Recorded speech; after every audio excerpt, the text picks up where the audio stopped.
Bonjour, je me présente, je suis Clément de chez JC Deco et je suis venu vous parler du coup d'un programme qui s'appelle Nurture et qui doit et qui est censé, et on espère, vous aider à pouvoir communiquer, en tout cas proposer aux jeunes startups de se lancer dans la communication et surtout la communication offline. L'enjeu, qu'est-ce qu'un start-upper? Je ne vais pas vous l'apprendre, c'est surtout pas moi qui vais me permettre de faire ça.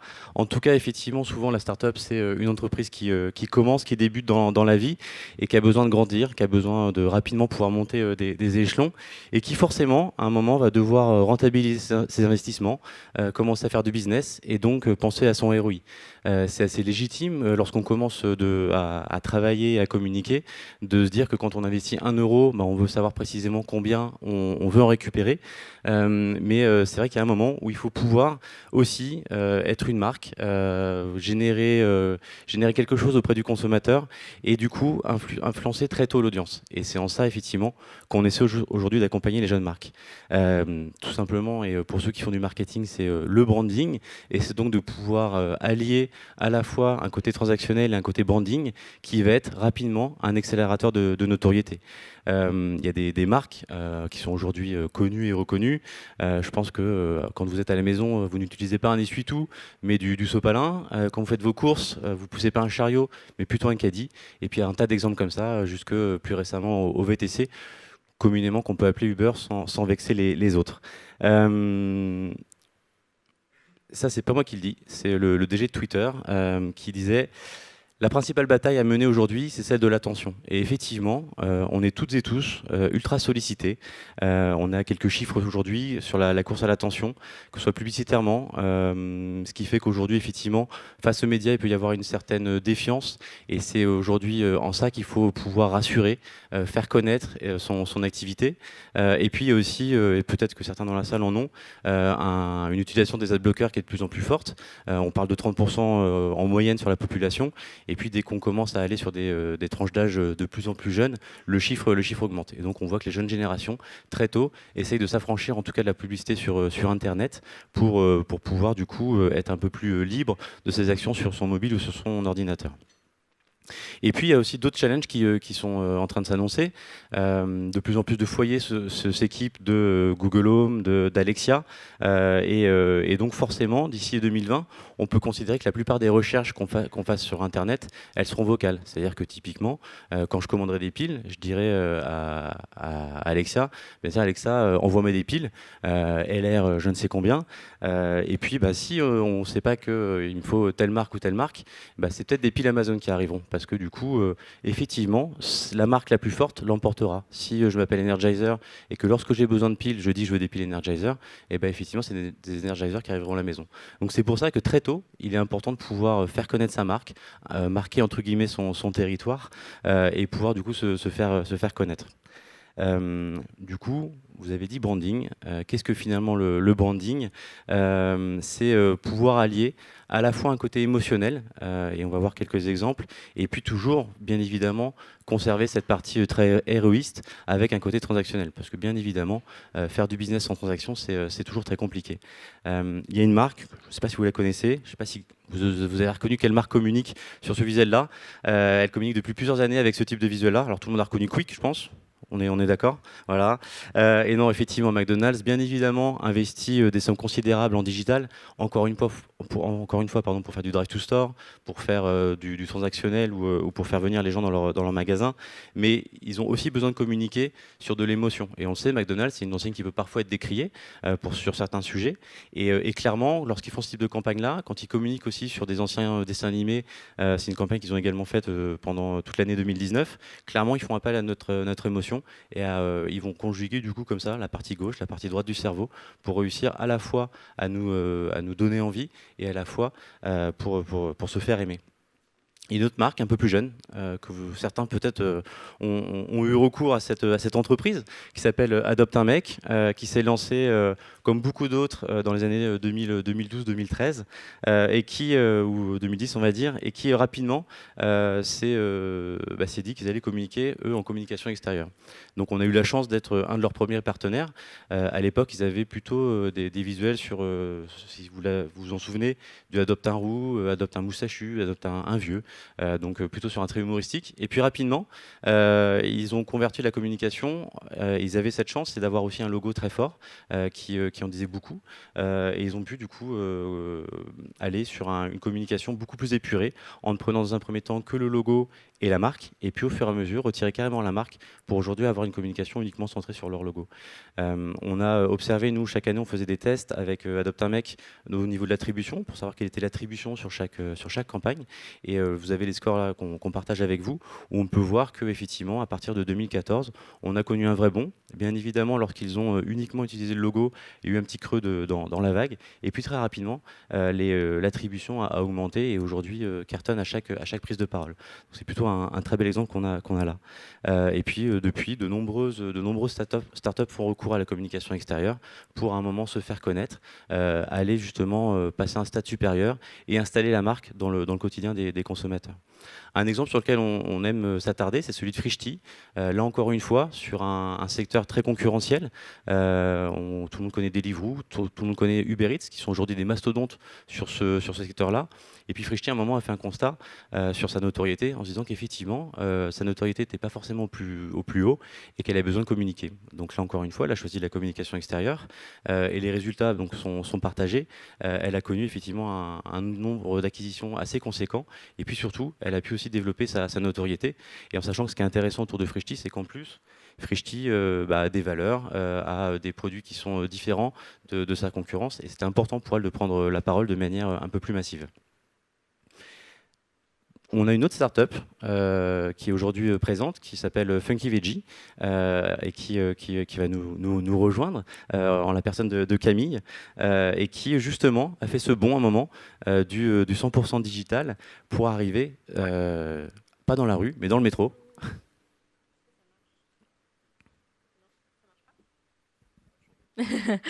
Là, normalement, ça marche. Bonjour. Du coup, je vais laisser Camille se présenter. On va faire un micro pour l'instant, on va voir si ça revient, d'accord. Et donc, est-ce que tu peux d'abord nous parler de Funky Veggie ? Alors, Funky Veggie, on est une start-up qui a pour mission de vous faciliter la vie en ce qui concerne l'alimentation, c'est-à-dire vous permettre d'adopter une alimentation qui est à la fois meilleure pour vous et pour la planète, mais sans même que vous vous en rendiez compte, et en vous faisant plaisir avant tout. Notre conviction, c'est que le plaisir peut changer le monde. Donc, en fait, il suffit de manger des trucs bons, en l'occurrence de chez Funky Veggie, pour se faire du bien et avoir une alimentation qui est meilleure pour soi et pour la planète. Donc on a lancé les produits pour lesquels on est le plus connu aujourd'hui, c'est Cœur de Boule qui est en devant de caisse entre les Mars et les Twix, chez Franprix, Carrefour, Auchan, Monoprix, etc.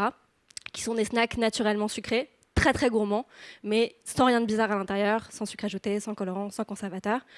Ensuite, on a lancé une gamme salée, l'apéro boule, et on vient de lancer Ouf, qui est la première pâte à tartiner au monde sans huile du tout, et qui est dans les mêmes enseignes partout en France. Ça fonctionne, très bien. En tout cas, à cette heure-là, Funky Veggie, ça fait envie. Et du coup, est-ce que tu peux nous raconter comment, dans votre démarche d'entrepreneur, à un moment, vous avez eu besoin de prendre la parole, quel était un peu l'enjeu et pourquoi vous l'avez fait ? On a pris la parole donc, autour de Cœur de Boule en janvier 2019, donc ça fait 1 an. C'était un moment où on avait besoin d'ancrer un peu plus notre crédibilité, de gagner en notoriété dans un contexte où les acheteurs de la grande distribution sont plutôt frileux par rapport à la moyenne des start-upers, disons. Il fallait qu'on montre qu'on avait les reins solides et qu'on était une marque avec déjà un certain statut pour faire tomber des nouvelles enseignes. Donc l'enjeu pour nous de cette campagne, c'était plutôt du B2B. Ce qui est amusant quand on a fait cette campagne, c'est qu'on a reçu plein de messages de gens qui nous disaient bravo. Donc en fait, on avait juste payé. Bravo déjà. Non, mais en l'occurrence, c'est rigolo parce qu'en ayant parlé avec différents entrepreneurs qui ont fait des campagnes de pub dans le métro, il y a ce côté hyper prestigieux. De la même manière qu'on dit bravo quand quelqu'un lève des fonds, ce qui n'a pas forcément de sens non plus, parce qu'en soi, voilà, c'est pas forcément un accomplissement en soi. Les gens nous disaient beaucoup bravo, et pour notre notoriété, notre prestige quelque part, ça nous a beaucoup aidé, et ça nous a permis de faire tomber des enseignes qui n'étaient pas prêtes à nous faire confiance encore à l'époque. Voilà, ça a joué dans un tout, mais par exemple à l'époque, on était surtout présent chez Franprix et Monop, et depuis on a eu Carrefour, on a eu Auchan, et ça a été assez décisif pour nous. Alors bravo encore. Et du coup, est-ce que vous avez pu retirer quelques métriques? Est-ce que vous avez pu analyser l'impact sur le B2B, on l'a compris, mais sur la partie plutôt consommateur, est-ce que ça a eu un impact particulier? Alors, on était pas assez bien organisé pour vraiment mesurer les écarts dans les ventes en magasin. Surtout que voilà, on se disait vraiment que on voulait que l'impact soit plutôt B2B. On a eu beaucoup de retombées sur les réseaux sociaux, notamment sur Instagram, où aujourd'hui on est la première marque alimentaire française en termes d'engagement. On est 60 000 et on a vraiment un très gros temps d'engagement, donc on a eu beaucoup de consommateurs qui ont pris en photo la campagne, qui était assez rigolote. Voilà, on a eu des retours comme ça. On n'a pas du tout mesuré malheureusement les ventes en magasin, mais c'était pas le but. En revanche, c'est pas forcément lié directement à 100%, c'est une accumulation de plein de choses, mais il y a au moins 2 enseignes qui nous ont fait confiance suite à la campagne. D'accord, très bien. Et du coup, l'avenir, est-ce que vous avez une stratégie de communication? Est-ce que, j'imagine que forcément vous vous projetez, est-ce que tu peux nous parler un peu de l'avenir pour Funky Veggie? Ouais. En l'occurrence, je pense qu'on va l'utiliser plus en B2C, maintenant, l'affichage. On a vu que c'était quelque chose qui avait beaucoup de poids. Il y a un format en particulier qui nous intéresse, c'est l'affichage digital chez Monoprix, qui est géré en l'occurrence par JCDecaux, qui est très très intéressant parce qu'il permet de cibler en termes d'horaire voilà, ce qu'on va afficher. Donc typiquement, si nous on communique sur notre pâte à tartiner, on va le faire autour du moment du petit déjeuner ou du brunch, plutôt le week-end peut-être. Voilà, c'est super bien parce que ça permet de cibler et de ne pas avoir le côté dispersion qu'a l'affichage métro. Puisque du coup, on touche plein de gens, mais on touche un peu tout le monde qui ne sont pas forcément notre cible directe. Donc pour nous, voilà, ça, ce serait assez intéressant pour du B2C. Et en plus, ça nous permet de nous associer à une marque chez qui on est présent. Et là, on va pouvoir vraiment bien mesurer l'impact, puisque c'est associé à une analyse des données. Donc on va pouvoir voir si un magasin a été exposé, quelles sont les évolutions des ventes. S'il n'a pas été exposé, quelle est l'évolution également, et vraiment pouvoir davantage le piloter, quoi. Parfait. Bon, bonne chance pour la suite. Merci beaucoup. Et merci.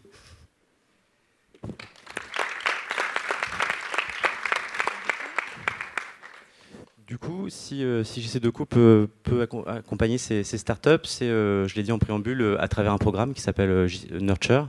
C'est un programme qui a été lancé en premier lieu au UK et suivi par plusieurs pays européens depuis 1 an ou 2.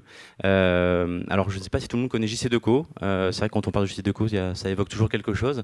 Mais je pense que c'est important quand on parle en fait de startup, quand on parle d'entrepreneuriat, de reparler de l'ADN de JCDecaux, puisque du coup, vous avez JCDecaux lorsqu'il était jeune entrepreneur qui a commencé comme alors le parallèle est facile mais il est réel dans son garage à Beauvais. Alors c'est moins sexy que San Francisco, Beauvais, mais néanmoins c'est vrai que c'est là que tout a commencé avec du coup cette idée de se dire que à l'époque dans les années 60 les gens attendaient le bus sous la pluie de manière assez peu agréable et donc il a proposé très rapidement aux collectivités d'apporter un service qui s'appelle aujourd'hui le mobilier urbain et le premier mobilier urbain était donc un abribus posé à Lyon et c'est vrai que ce service de venir installer et entretenir derrière les abribus en contrepartie, et vous l'aurez compris, de publicité, a plutôt bien fonctionné, puisque depuis, ça a été une réussite. Et aujourd'hui, un premier contrat à Lyon, l'entreprise est présente sur plus de 80 pays.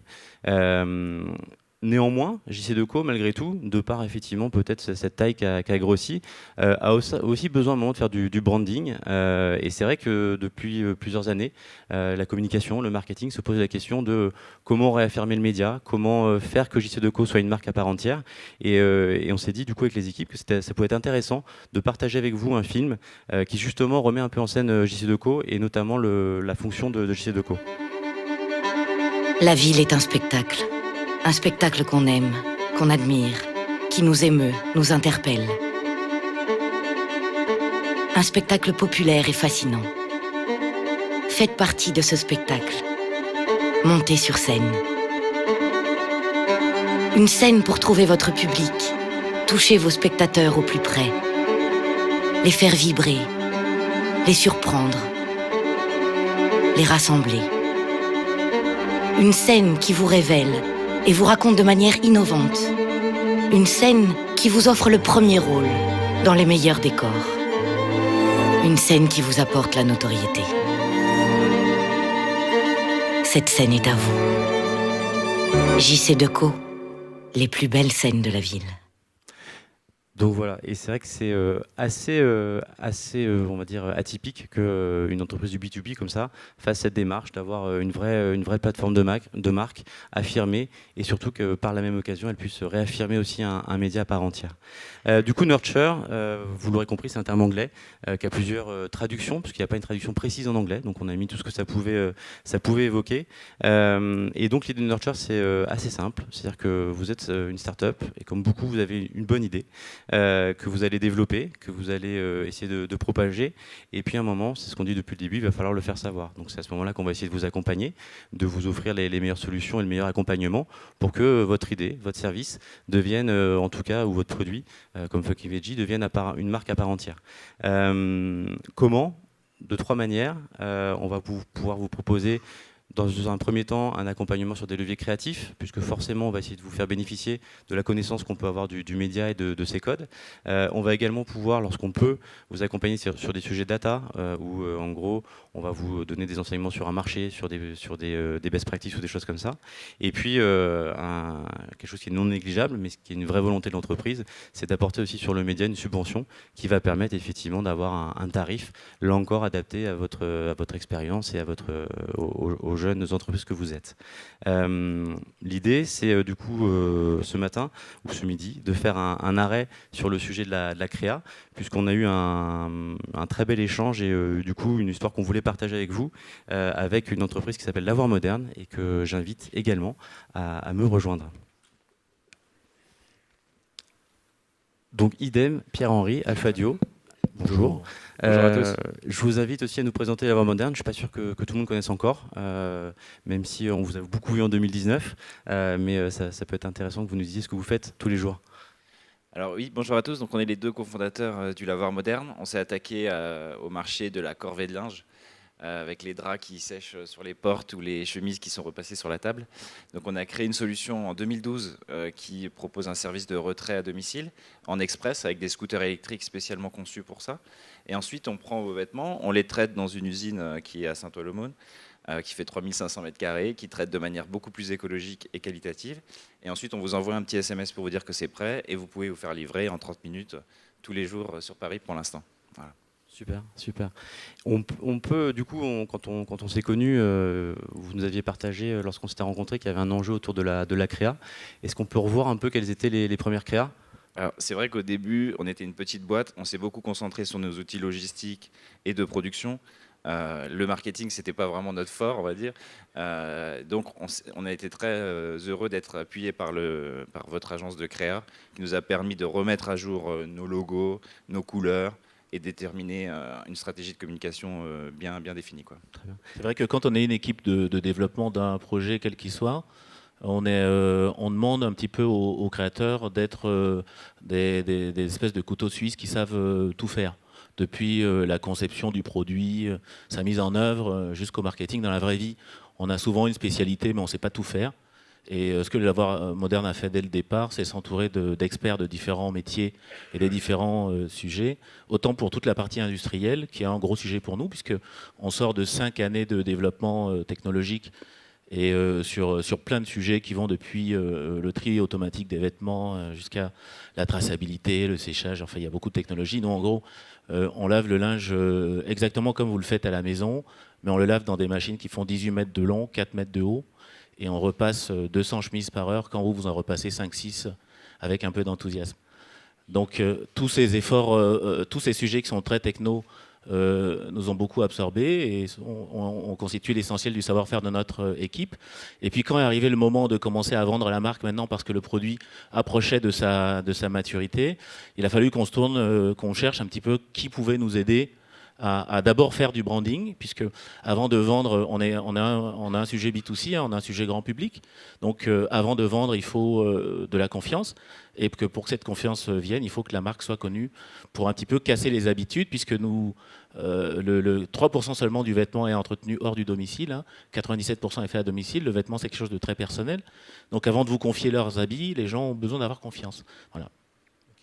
Donc ça, c'était vos premiers visuels, je crois, lors d'une campagne en 2018, si je ne dis pas de bêtises. Et derrière, quel a été le travail qui a été réalisé? Qu'est-ce qui a pu se passer avec les équipes de co? Le premier sujet, c'était le logo. Parce que comme il était écrit précédemment, le lavoir ne se voyait pas assez. Donc on a suivi votre conseil pour mettre beaucoup plus gros lavoir moderne. On ne le voit pas là d'ailleurs, c'est dommage. C'est peut-être que ouais, juste l'étape avant, on voit que lavoir moderne était en mode très light et ne se voyait pas suffisamment. Et on a aussi retravaillé la pince à linge ça c'était la créa maison, ça. Voilà, qui avait le mérite en fait de jouer fait, sur l'humour déjà. C'est fait avec beaucoup de bonne volonté.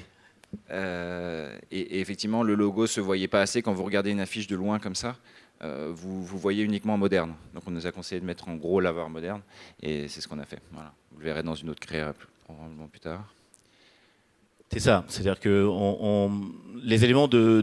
les principaux éléments qui identifient l'entreprise et sa marque sont ses logos. Ils étaient déjà, on avait déjà créé l'ADN de la marque et l'ADN de l'entreprise et c'est les principaux éléments visuels, notamment la pince à linge qu'on a décidé de s'approprier puisque c'est un objet qui est connu de tous et dans le monde entier.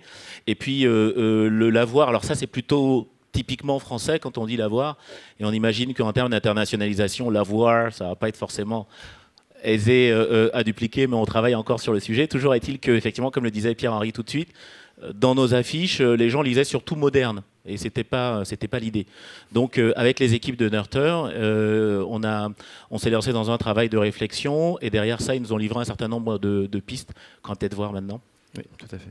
Avant, on va voir effectivement le process. Je crois que c'est vous qui aviez mis ça en œuvre, un peu tout ce process de réflexion. Nous avons recensé 2 objectifs prioritaires avec l'équipe du lavoir moderne. Un premier objectif de notoriété, donc faire connaître la marque auprès du grand public. Et un deuxième objectif de business, donc faire télécharger l'application et également augmenter la fréquentation du site internet. Avec son programme Nurture, JC Deco accompagne les marques en devenir et plus particulièrement depuis quelques jours la marque Lavoir Moderne. On a plaisir à accompagner. Nous sommes évidemment afficheurs et régie, mais on a aussi la capacité à construire une plateforme de marque créative qui va vivre dans nos différents univers, que ça soit en digital, que ça soit sur de l'affichage papier en 2 mètres carrés, que ça soit aussi sur du grand format sur le périphérique. On a des équipes créatives qui savent traduire les ambitions d'une marque, sa stratégie, la traduire en stratégie créative et en stratégie de communication.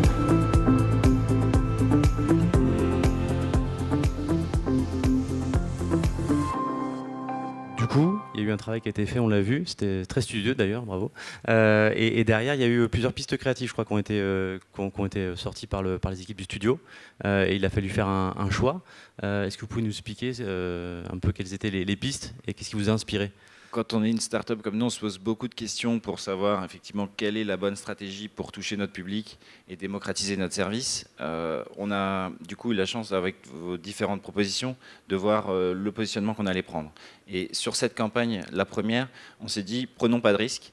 On a déjà envie de faire connaître le fait que le pressing à domicile existe.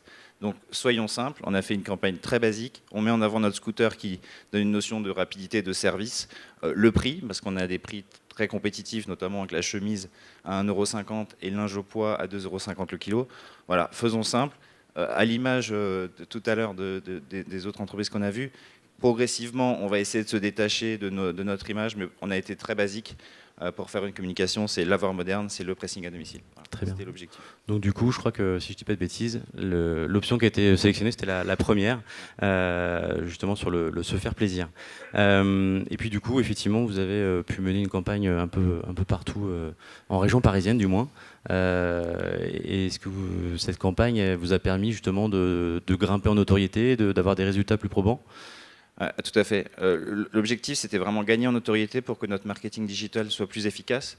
Et les différents supports qu'on a utilisés, donc on a utilisé les kiosques qui ont permis vraiment de faire une visibilité dans Paris. Ça a vraiment une très bonne visibilité dans Paris. On a aussi pris le trio périphérique, une grande toile. On a eu beaucoup de très bons retours. Et enfin, le digital qui permet notamment, pour nous par exemple, qui entretenons le linge des particuliers, de faire dans les centres commerciaux, notamment Beaugrenelle, Printemps, etc., de mettre des pubs au moment où vous achetez votre chemise. On vous présente une chemise une pub pour l'entretenir, ça fait beaucoup de sens. On l'a fait au Monoprix aussi, parce qu'effectivement, dans tous ces lieux de vie, de consommation, on a besoin d'être présent pour se faire revoir. Et du coup, à travers cette expérience, est-ce que vous considérez, alors attention, il faut bien répondre, mais non, je plaisante, est-ce que vous considérez que du coup, la relation que vous avez pu entretenir avec JCDecaux, en l'occurrence, a pu changer du fait qu'il y ait cet accompagnement, ou est-ce qu'aujourd'hui, c'est un fournisseur parmi d'autres?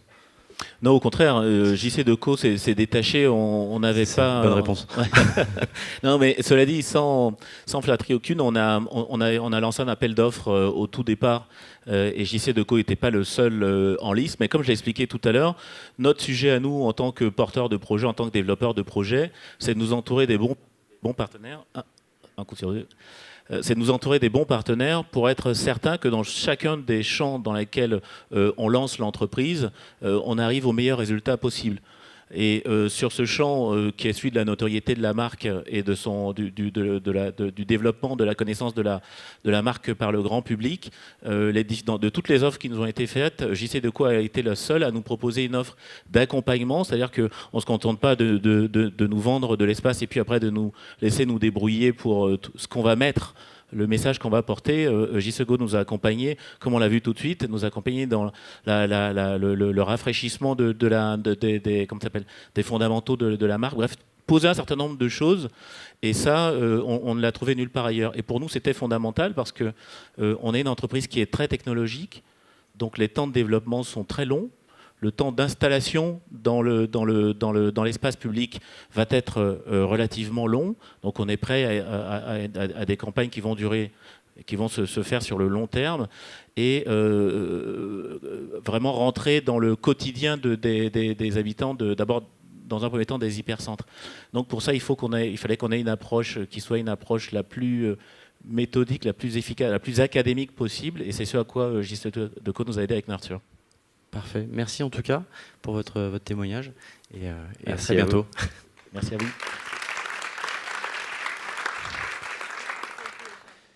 Donc vous l'aurez compris et on conclura comme cela. En gros, à travers ce programme Nurture, l'idée c'est que JCDecaux puisse être une sorte de Sherpa pour vous accompagner jusqu'en haut des sommets que vous étiez promis de gravir quand vous avez lancé votre entreprise. Donc en tout cas, merci pour votre attention et si vous avez des questions, nous pouvons, je crois, prendre 2 minutes.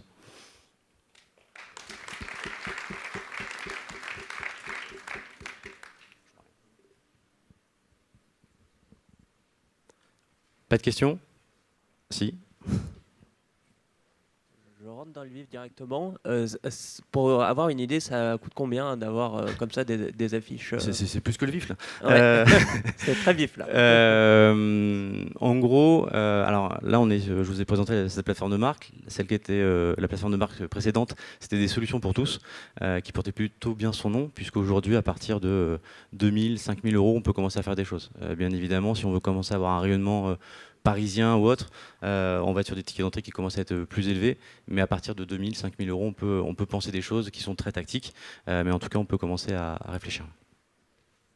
Oui. Alors les critères de sélection sont assez simples, c'est d'être une jeune pousse, donc une entreprise de moins de 5 ans, qui n'a pas d'agence spécifique d'un point de vue média, pour préserver du coup un accompagnement maximum et d'avoir une relation directe. Donc, voilà, ce sont les deux principales exigences. Bon, c'est l'heure de manger. Merci. Bon appétit.